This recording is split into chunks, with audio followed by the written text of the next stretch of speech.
Hey everyone, Ben Lukes here. Thank you so much for tuning in today.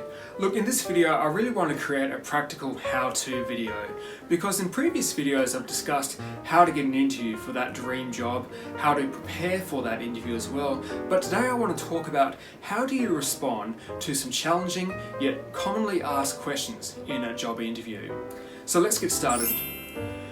So before we get started, there's just one point I want to emphasize, and that is one of the fundamental things you should be thinking about when answering any interview question is how do I make myself look good and how do I demonstrate that I'm a good fit for this organisation.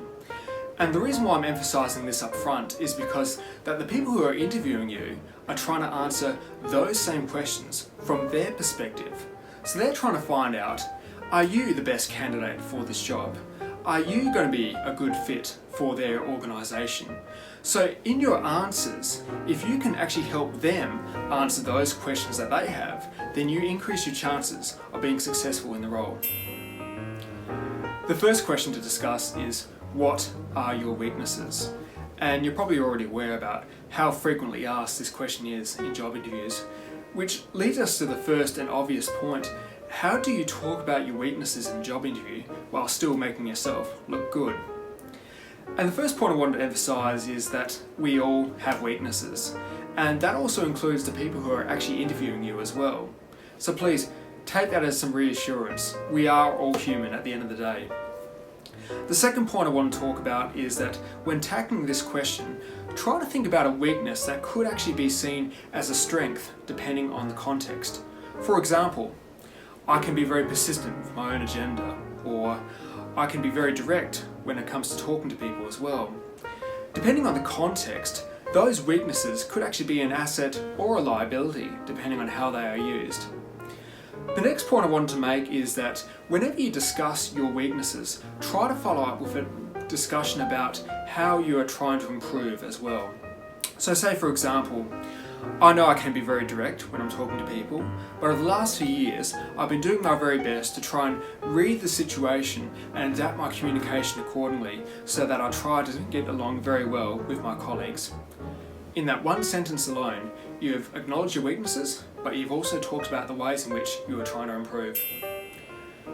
The second common question I want to discuss is, where do you see yourself 5 years from now? Now obviously the time frame associated with that question may vary from employer to employer, but the principle is still the same. The employer is trying to figure out what your direction is and what your ambition is as well. And the point I want to make is that you should not be afraid to be ambitious. If you do want to be a manager one day, that's great. If you already are a manager and you want to become a more senior manager one day, that's fine as well. But remember the importance of humility. Don't answer the question with the expectation that you're going to be served up a management or senior management opportunity on a plate within that particular time frame. Instead, talk about how you want to learn and prepare yourself for a more senior role, so that if or when the opportunity does arise, you can put forward your name for consideration.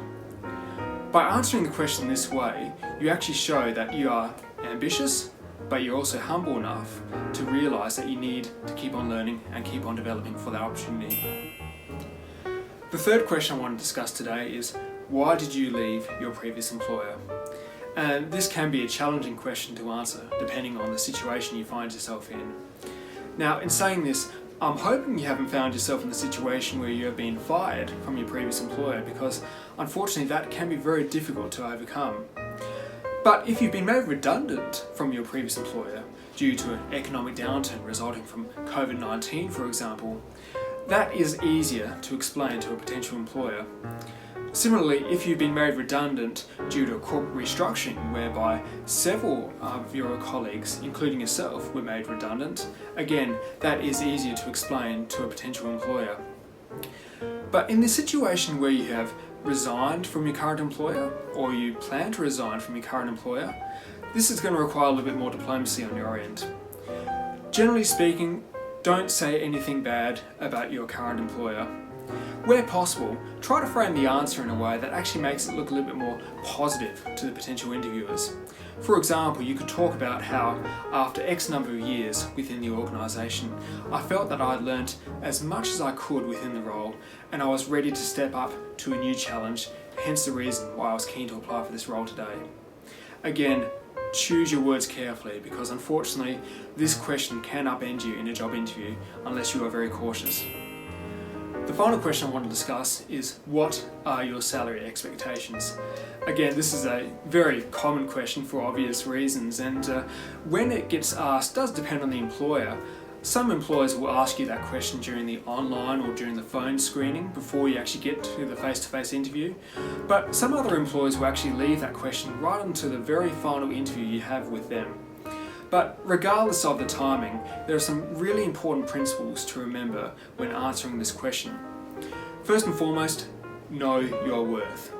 If you have been a marketer or an accountant or a financier with 5 or 10 years experience behind you, then generally speaking it's safe to assume that you are worth a lot more than someone who has less experience than you. But at the same time though, please do your research. Look into the current market situation right now. What are people in your position currently earning in the city in which you primarily work?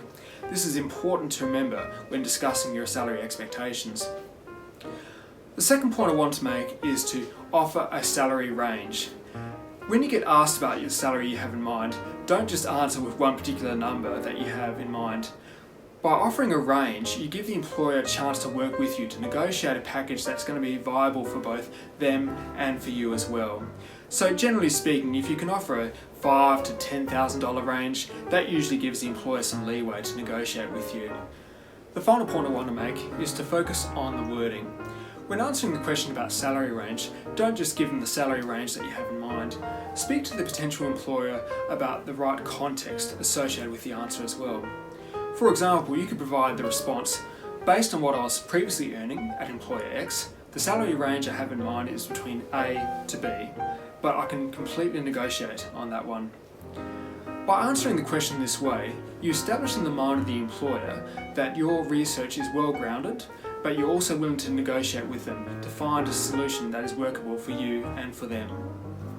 Oh, and if this is the first full-time job that you are applying for, you can always modify the response to say something along the lines of, based on my research into what, for example, marketing assistants are currently earning right now, the salary range I have in mind is between A to B as well. Thank you so much for watching the video today. If you have any questions or comments, please feel free to leave them below. And don't forget to like and subscribe to this channel for more content. And please keep an eye out for my next video about how to answer behavioural questions in a job interview. And for more resources, be sure to check out my website at benlukes.com. Thanks so much for watching. We'll see you again next time.